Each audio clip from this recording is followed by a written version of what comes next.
land shared by three countries.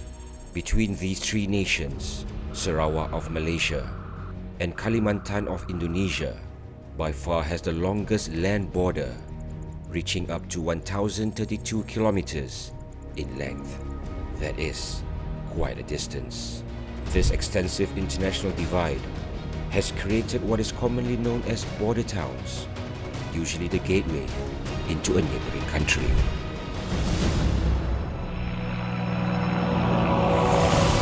Our mission in this series is to travel through these towns and discover what makes them unique. Join me, Yusmail Ghazali, in my journey to uncover what is in store at the border towns of Sarawak.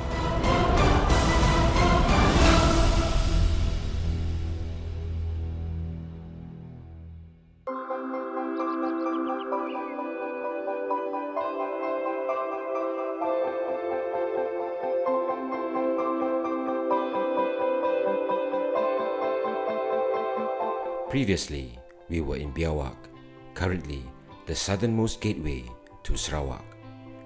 We continue our exploration to Tebedu, the town known for being the first land border crossing between Malaysia and Indonesia. The Tebedu Antikong checkpoint, which has been operational since 1989, is the main gateway used by Sarawakians to head to Pontianak, the capital of West Kalimantan, and likewise for Indonesians travelling to Kuching. Safe to say, this border crossing plays a vital role in strengthening bilateral ties with our neighbour Indonesia, who are planning to move its capital from Jakarta to a new city named Nusantara in East Kalimantan. To learn more about the importance of Tebedu as a border crossing town, we headed to the Tebedu District Office to meet up with District Officer Mr. Joseph Liao. Kalau nak tahu kepentingannya sekarang untuk makluman, semasa pembukaan sempadan pada tahun, tak silap saya, selepas COVID tadi, kita lihat berduyun-duyun ambulan daripada Malaysia pergi mengambil pesakit daripada Indonesia. Jadi mereka berharap, mereka berharap kepada kita is that Tebedu sebagai gateway untuk masuk, untuk tujuannya adalah untuk medical tourism. Untuk mendapatkan perkhidmatan perubatan. Ya, perubatan di hospital yang ternama di Kuching itu. Saya tak dapat sebut nama lah. Kita tahulah banyak-banyak tu. Memang tiap-tiap hari pada masa itu. The need for good quality and affordable healthcare services has always been one of the reasons why Indonesians cross over to Sarawak. It is said that the medical costs are way cheaper compared to other countries, and many hospitals in Sarawak have excellent medical services. At the moment, via Tebedu is the fastest way to Sarawak to reach these hospitals. But that is Tebedu, the gateway. What is actually there in Tebedu itself? Kita lihat daerah Tebedu adalah berkenaan dengan, kebanyakannya berkenaan dengan pertanian. Jadi apa yang kita lakukan sekarang adalah kita identify jalan-jalan pertanian. Jalan-jalan pertanian yang kita sambung dari satu tempat ke satu tempat. Tujuan dia untuk satu, pertanian. Kedua, untuk membawa hasil balik. Dan ketiga, untuk penduduk yang ada tanah tu boleh membuat rumah mereka di sana. Certain areas macam sebelah Kuhom, Sejijak, di sana dia tanam nanas. Nanas yang kemungkinan mereka makan di Kuching itu adalah nanas dari Tebedu. Kita hantar pergi ke Kuching. Dan yang satu lagi saya dengar sekarang adalah keutamaan yang diberikan oleh YB adalah penanaman kopi. Kalau dalam mungkin setahun, 2 atau 3 tahun lagi nanti hasil dia dah keluar, Tebedu akan menjadi pengeluar kopi nanti. Located in a relatively rural district, agriculture would always be the mainstay of the people in Tebedu. Therefore, farm routes are pivotal in order to increase the connectivity of the agricultural areas. Besides farm roads, what else needs to be done for the farming community? Macam mana kita nak buat dia lebih sistematik, lebih baik lagi, jadi kita gunakan farma. So farma akan masuk nanti ke bantu. Saya akan register mereka di bawah farma, jadi farma akan menjadi pemasar. Jadi mereka jual ke farma, farma akan ambil berapa tan macam tu, hantar. Jadi dia akan jual. With the welfare of the farmers all planned out, what about the town itself?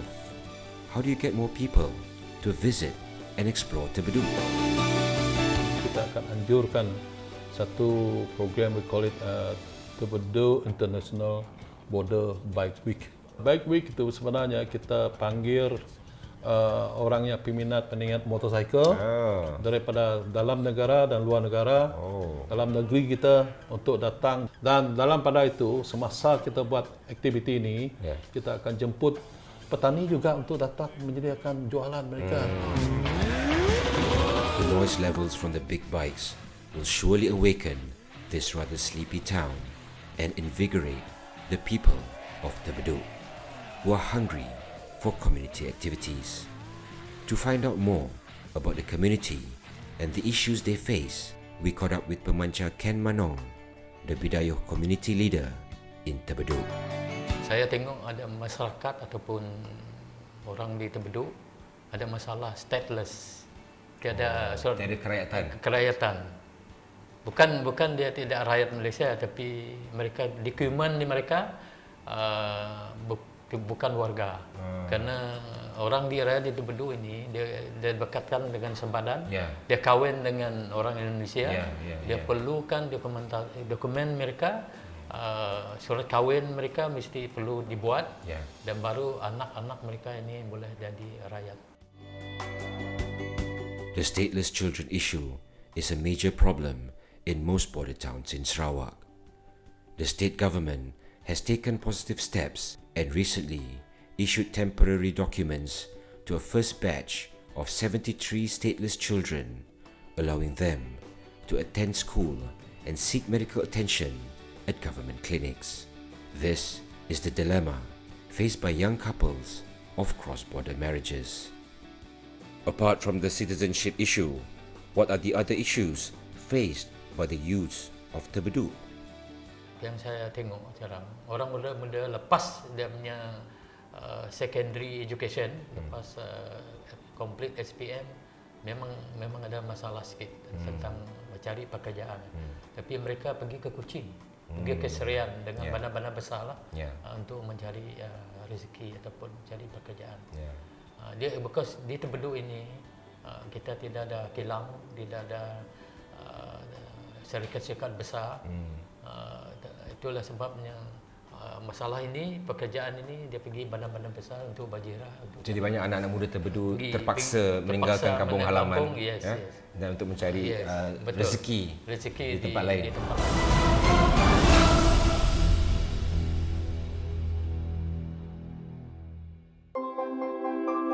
Before the break, we discovered a little bit more about Tebedu and the challenges faced by the people living in this border town. Being the first international gateway between Malaysia and Indonesia, many things were expected of Tebedu. The town was even renamed as Bandar Mutiara Tebedu, and there were big plans to turn it into an industrial complex to increase cross-border trade with Indonesia. Among the projects is the Tebedu Inland Port, the first and only inland port in Sarawak. After a promising start, the response from traders dwindled, and it got even worse when the borders were closed.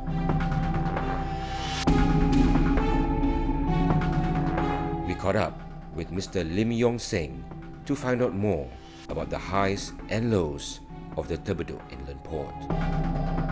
There is sizable population across both sides of the border, so naturally there was a lot of trade going on even before the inland port was set up. So due to these factors, there's a need to have a port so that we can regulate cargo and promote development of both areas in Indonesia and here on the Sarawak side. If you don't have a regulation on the port, there will be a lot of undesirable activity as well. There could be smuggling as well, which sometimes do happen. Tebedu Port is only 3 hours away from Senari Port, so we could actually move a lot of cargoes in from our side, serving the population of the other side of the border. It takes less time for goods imported through Senari Port in Kuching to reach the Kalimantan region. That is probably why the Tebedu Inland Port was such a success during its early years of operations.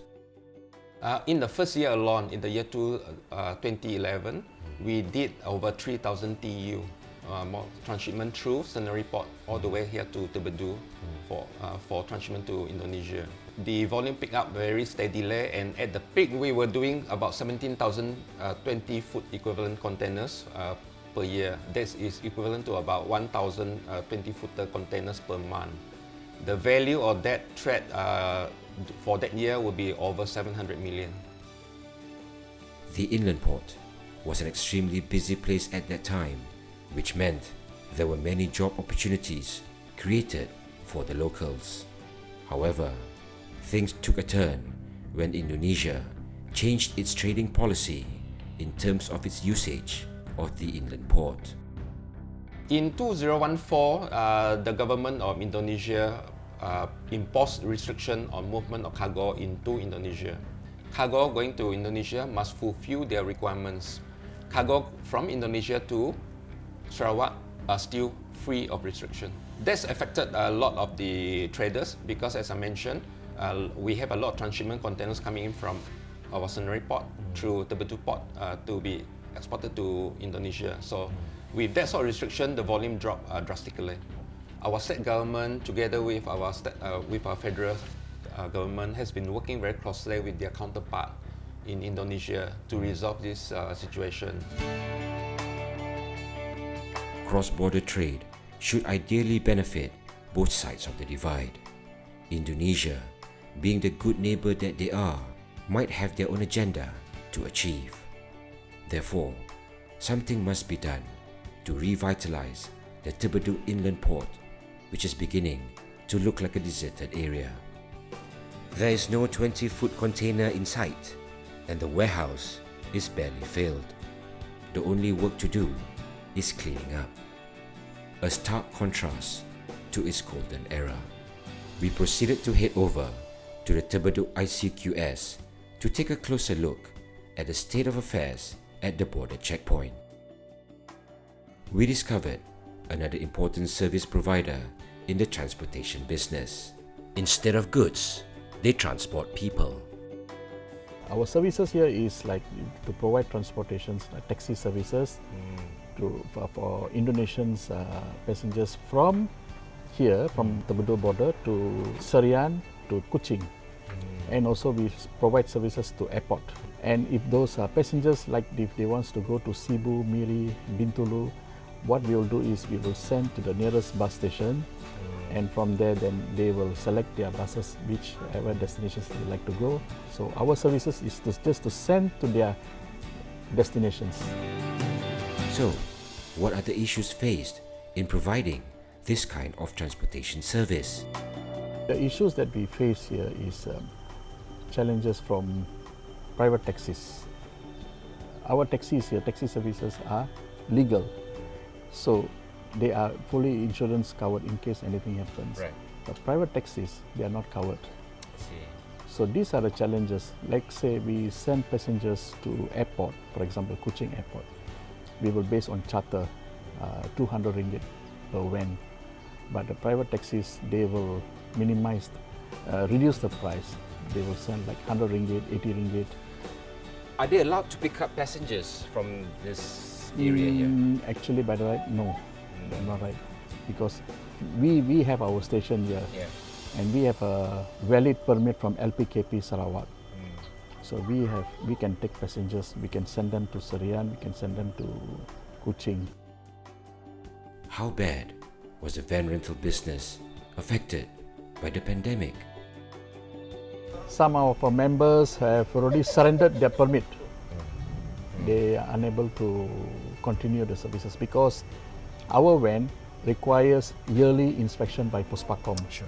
Yeah. And before that, we need to make sure everything is in order, the tires, the brakes, and alignment, everything have to be sure. And then we have, after that, then after the inspection, then we have to renew the insurance plus the road tax for 1 year. So there is no income coming in. But there's cost outlay. There are no income coming in because there's no passengers coming in. Exactly. And we are unable to move anywhere. And those persons who bought the brand new van, they are unable to service their loans. Right. So they have to surrender their van to the bank. They are unable to pay the loan. Yes. This is the only source of income that they have, and suddenly there is no income coming in. So that is how a lot of problems coming in, and they tend to do illegally or a lot of things. I see. Hopefully, praying to the God that this thing won't happen again and it will back to normal again, so that everybody can earn the living as usual.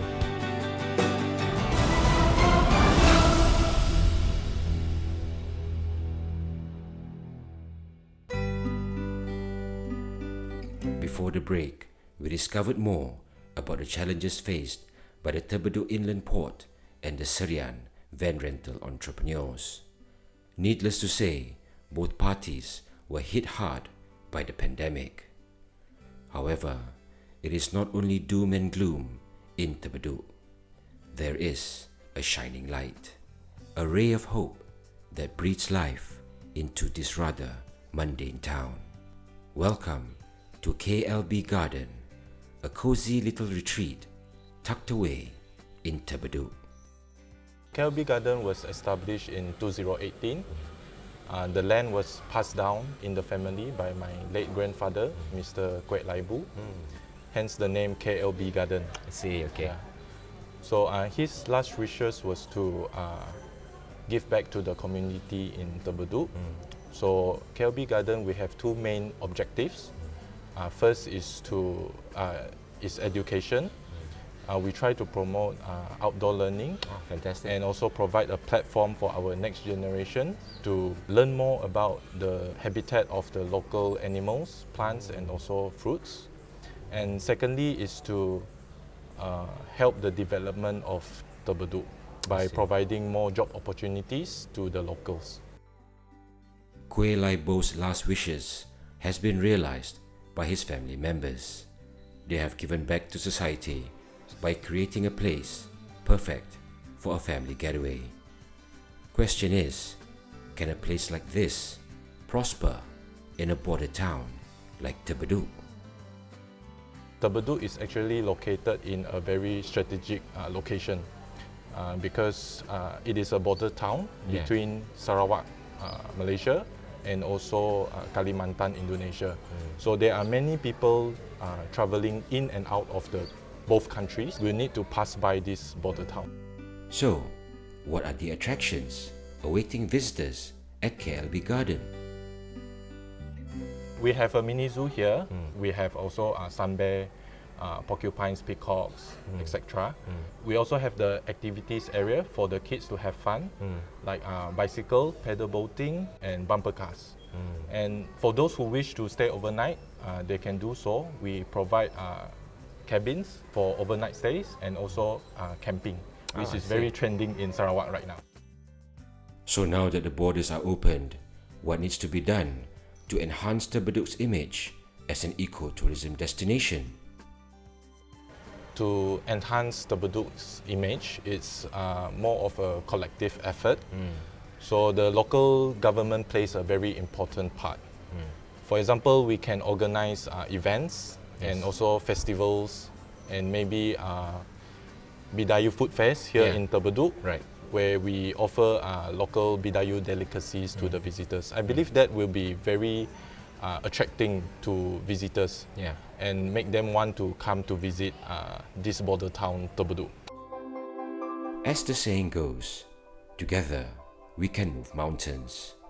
Everyone in Tebedu needs to play a role in order to boost its image as the first land border crossing and also the international gateway of the future. We sat down with Tebedu Assemblyman YB Dr. Simon to get his thoughts about the challenges that lie ahead for Tebedu. I believe Tebedu should be a food hub or agriculture hub for not only for Sarawak, but we try to cater for Indonesia. Knowing very well, on the other side, Indonesia, they have about 7 million population. And we in Sarawak, we are talking about the most probably 2 million plus population. So the market is there. I don't look at Indonesia or Kalimantan as a threat to us. It's an opportunity for us to increase our economic activities. Everyone knew that the Indonesian capital is going to move to Kalimantan, and knowing that, I think we in Tebedu, and I think including the other border towns, we have to take full advantage of this situation and see how we can explore the potentials. Apart from the cross-border trade potential, what are the other sectors that can help boost Tebedu's economy? One of them is tourism. And when we talk about tourism, I always relate to this word called CAN. So C means culture.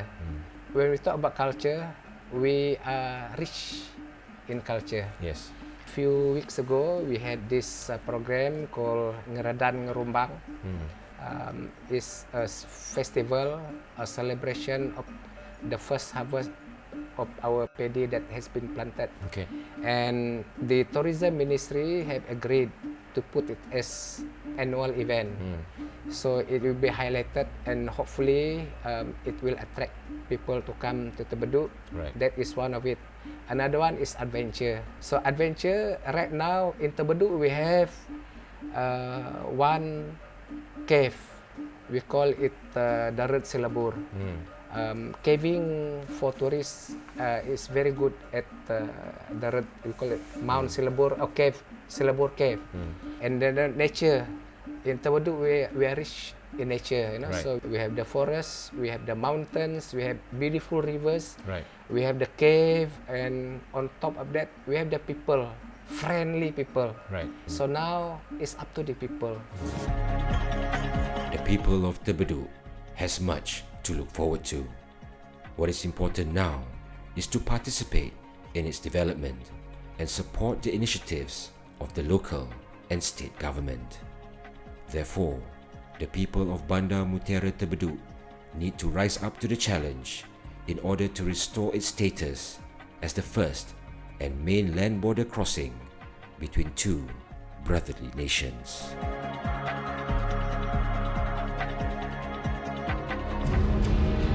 Ada bekas-bekas dia orang tempat bertarung tu, batu tu kena putul. Oh, ada? Ada bekas. Dia ada lubuk.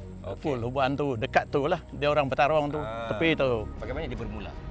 Dia bermula sekitar 15 tahun yang lalu lah. Ya. Mula-mula dia buat kecil-kecil lah.